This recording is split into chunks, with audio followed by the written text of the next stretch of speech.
Assalamualaikum warahmatullahi wabarakatuh. Selamat berjumpa kembali dengan saya, Ibu Erni Rosita. Apa kabar kalian anak-anakku semua? Ibu berharap kalian dalam keadaan sehat walafiat dan selalu semangat untuk belajar.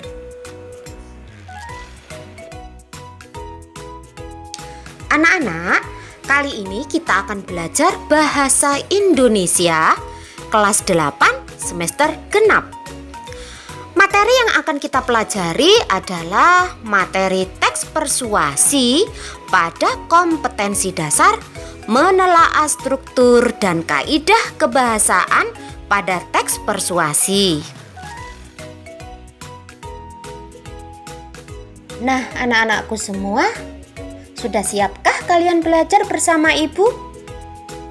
Baik, sebelum kita mulai pembelajaran kali ini, ayo kita berdoa dulu. Ikuti ya, kita berdoa sambil bernyanyi.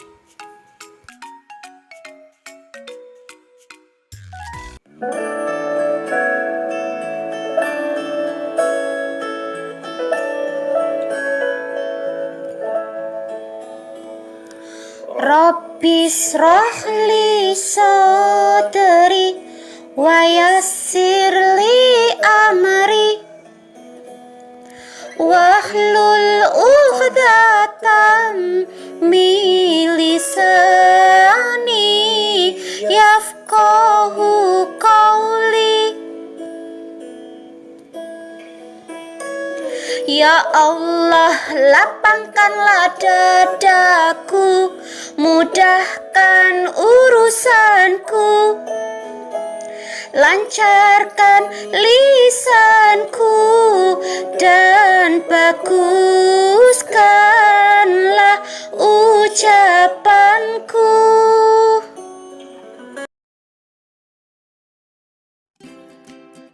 Dalam kehidupan, ragam kegiatan persuasif dapat kita temukan pada artikel, esai, teks pidato, kampanye, iklan, slogan, poster, debat, dan lain-lain.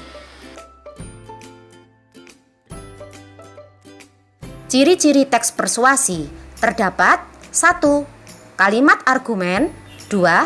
Kata ajakan, 3. Usaha untuk meyakinkan, 4. Usaha menghindari konflik. Penjelasannya sebagai berikut ya. Kalimat argumen merupakan kalimat berisi pendapat beralasan kuat yang disertai data dan fakta.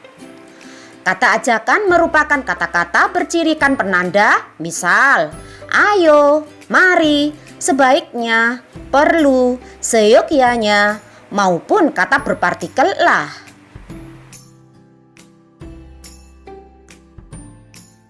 Ciri teks persuasi berikutnya adalah adanya usaha meyakinkan, merupakan tujuan daripada teks persuasi, yakni mengajak pembaca maupun pendengar agar mau meyakini, mempercayai, selanjutnya melakukan apa yang dikehendaki penulis. Menghindari konflik merupakan usaha penulis dalam menjaga kekonsistenan tulisan mulai dari awal hingga akhir agar kepercayaan pembaca atau pendengar tidak hilang. Kalimat fakta berupa data sangat penting untuk menghindari konflik.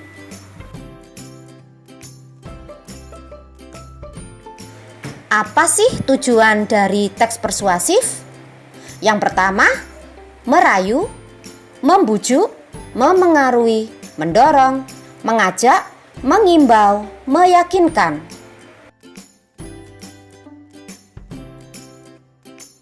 Nah, dari penjelasan ragam kegiatan persuasi, ciri-ciri persuasi, serta tujuan teks persuasi, dapat kita garis bawahi bahwa teks persuasif merupakan teks berisi pembahasan suatu topik dengan menghadirkan argumen disertai fakta untuk memengaruhi, mengajak, mendorong, dan meyakinkan pembaca agar mau mengikuti kehendak penulis.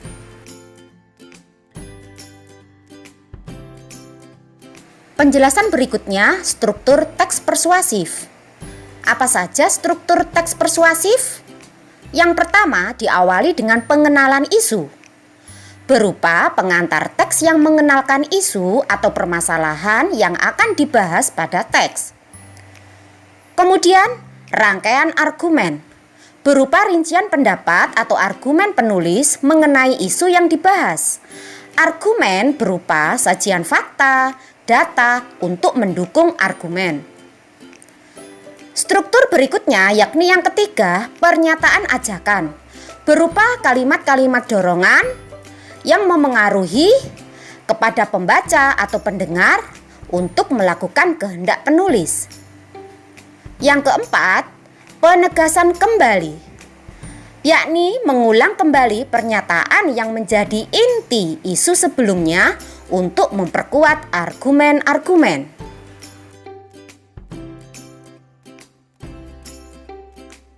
Selain struktur teks persuasif, ada hal yang penting, yakni kalian harus paham tentang ciri kebahasaan teks persuasif. Apa saja ciri-ciri penanda? 1. Terdapat pernyataan ajakan. Misal ada kata ayo, mari, perlu, harus, kata berpartikel lah, dan lain-lain. Yang kedua, terdapat kalimat fakta berupa data pendukung. Ketiga, terdapat kata ganti orang kita yang bertujuan menyamakan posisi antara penulis dan pembaca atau pendengar agar tiada beda. Keempat, terdapat kata-kata teknis, yaitu kata peristilahan terkait topik yang dibahas.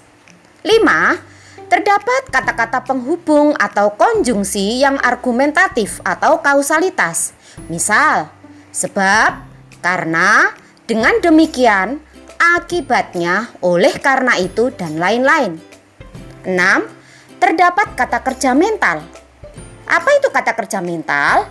Yakni kata-kata yang menggambarkan respon atau perilaku seseorang terhadap suatu tindakan, dan kata kerja mental bersifat abstrak. Misal, berpikir, merasa, berasumsi, menyimpulkan, diharapkan, memprihatinkan, mengagumkan, menduga, memperkirakan, dan lain-lain. 7. Terdapat kata-kata perujukan. Misalnya, berdasarkan data, merujuk pada pendapat, dan lain-lain. Cukup jelas bukan penjelasan Ibu tentang struktur teks persuasif dan ciri kebahasaan teks persuasif tadi? Nah, saatnya kalian simak, kalian baca dengan teliti contoh teks persuasi berikut.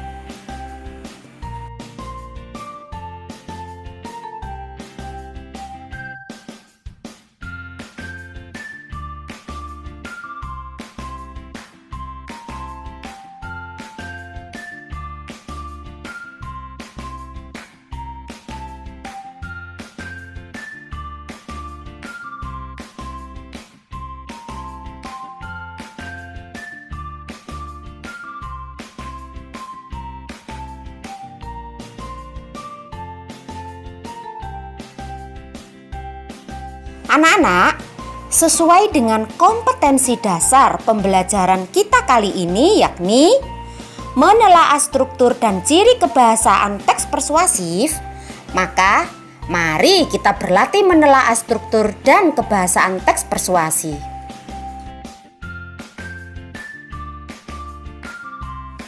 Nah, anak-anak, ayo kita berlatih menemukan struktur teks persuasi pada contoh teks persuasi yang Ibu berikan ini. Manakah pengenalan isu, manakah rangkaian argumen, manakah kalimat ajakan, dan manakah penegasan kembali?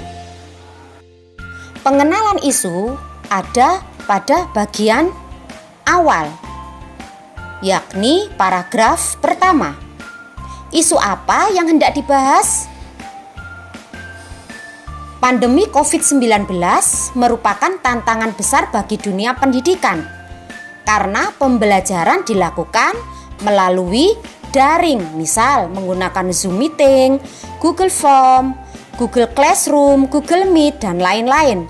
Itulah bagian dari pengenalan isu. Lalu, manakah rangkaian argumen? Ingat, argumen di sini bisa berupa pendapat dari penulis, bisa berupa fakta atau data untuk memperkuat dari argumen penulis.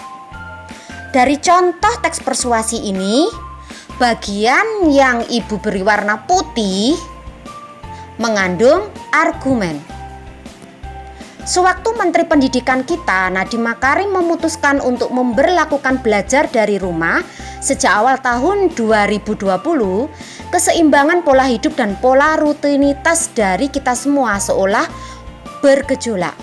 Banyak dari kita, para murid, bahkan para guru tidak terbiasa dan kesulitan untuk menjalani sistem pembelajaran daring. Nah, itu adalah bagian dari rangkaian argumen. Jadi, ada pendapat yang dikemukakan di situ.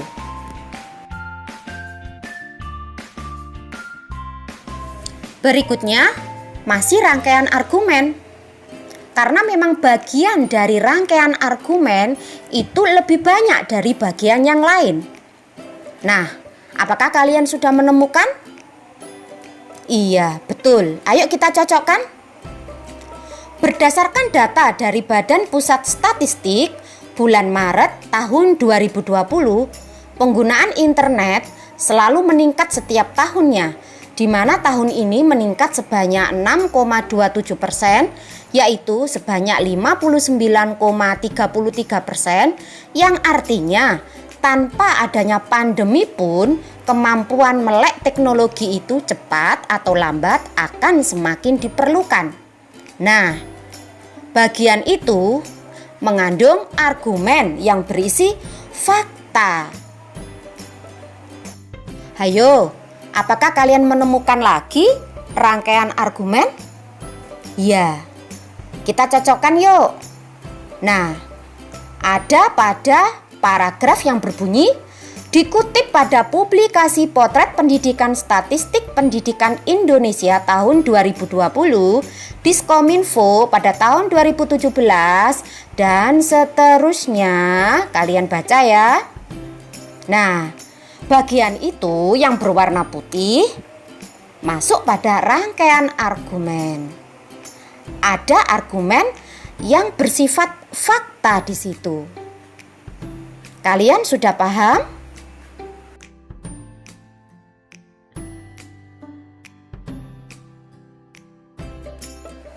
Semoga kita masih semangat belajar ya.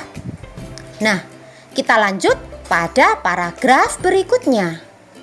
Wah, semuanya Ibu blok warna putih. Ini menandakan bahwa bagian ini merupakan rangkaian argumen. Masih bagian rangkaian argumen. Kalian baca ya.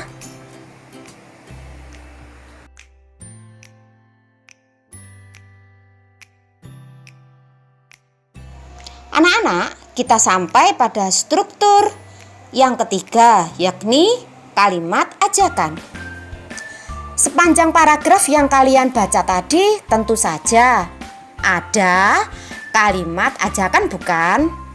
Anak-anak, kalimat ajakan sebetulnya menyebar di semua bagian dari teks persuasi. Nah, kali ini kalimat ajakan yang bisa kita temukan pada teks persuasi ini antara lain, ya, ada kata mari kita semua bergotong royong dan bekerja sama agar sistem pembelajaran daring tidak lagi menjadi sebuah hambatan, dan seterusnya. Lalu di manakah bagian dari penegasan kembali pada teks persuasif ini? Secara umum, penegasan kembali terletak pada bagian akhir dari sebuah teks, atau ada di paragraf terakhir. Nah, apakah kalian sudah menemukan penegasan kembali atau bagian penting dari permasalahan teks ini yang diulang oleh penulisnya? Baik, ayo kita cocokkan. Nah, apa yang ditegaskan kembali oleh penulisnya, yakni demi kemajuan dunia pendidikan serta untuk meningkatkan kualitas sumber daya manusia di Indonesia, maka kita semua harus bergotong royong dan bekerja sama agar sistem pembelajaran daring tidak lagi menjadi sebuah hambatan dan bisa semakin baik dari waktu ke waktu. Nah, itulah bagian dari penegasan kembali.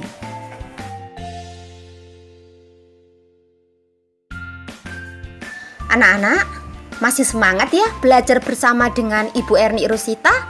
Alhamdulillah. Ayo kita lanjutkan.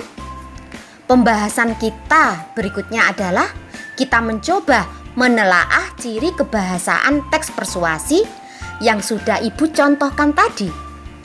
Nah, dari pengamatan kalian sudah menemukan belum? Apa saja ciri kebahasaan pada teks persuasi? Ya, yang pertama, dalam contoh teks persuasi yang Ibu berikan tadi, terdapat pernyataan ajakan. Misal ada kata harus, untuk mau ikut, mari, yakinlah, optimislah, semangatlah. Kemudian ciri kebahasaan yang kedua, terdapat kalimat fakta berupa data pendukung.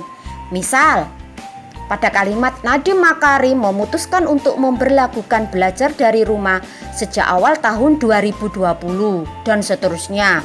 Data dari Badan Pusat Statistik pada bulan Maret 2020 dan seterusnya. Nah, itu merupakan kalimat-kalimat yang berisi fakta sebagai data pendukung.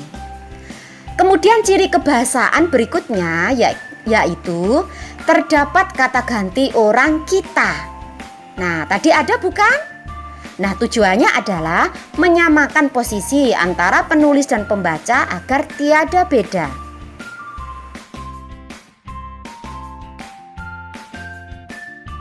Ciri kebahasaan teks persuasi yang kita temukan pada contoh teks persuasi tadi. Yang keempat, terdapat kata-kata teknis, yaitu kata peristilahan terkait topik yang dibahas. Karena topik pada contoh teks persuasif yang Ibu berikan tadi mengenai cara mengoptimalkan pembelajaran daring di masa pandemi, tentu saja di situ ada kata-kata teknis antara lain ada kata optimal, daring, pandemi, COVID-19, Zoom meeting, Google Form, rutinitas, statistik, internet, Photoshop, dan seterusnya. Kemudian ciri kebahasaan kelima, terdapat kata-kata penghubung yang sifatnya kausalitas. Misal, kata karena, oleh karena itu, dan lain-lain. Kemudian ciri yang keenam, terdapat kata kerja mental yang bersifat abstrak. Misal, ada kata terbiasa, memutuskan, memberlakukan, keseimbangan, bergejolak, kesulitan, meningkat, dan lain-lain. Ciri yang ketujuh, terdapat kata-kata perujukan. Misal, berdasarkan data dari Badan Pusat Statistik dan seterusnya. Kemudian ada lagi dikutip pada publikasi Potret Pendidikan Statistik Pendidikan Indonesia tahun 2020 dan seterusnya. Kemudian ada lagi pada siaran pers Kemendikbud yang dibagikan pada tanggal 12 Mei 2020 dan seterusnya.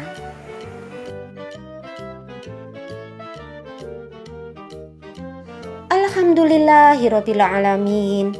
Anak-anakku semua, tak terasa kita tiba di penghujung kegiatan belajar. Mari kita akhiri belajar kita hari ini dengan bacaan hamdalah alhamdulillahirabbil alamin. Baik, mari kita membaca doa sesudah belajar. Ikuti yuk Ibu Guru. Bismillahirrahmanirrahim. Allahumma khrijna min dhulumatil wahmi dulumatil wahmi wa aqrimna binuril fahmi waftah alaina bima'rifatika ya arhamar rahimin. Ya Allah, keluarkanlah kami dari kegelapan prasangka. Muliakanlah kami dengan cahaya kepahaman. Bukakanlah pengertian ilmu kepada kami, wahai Zat yang paling penyayang. Shadaqallahul adzim.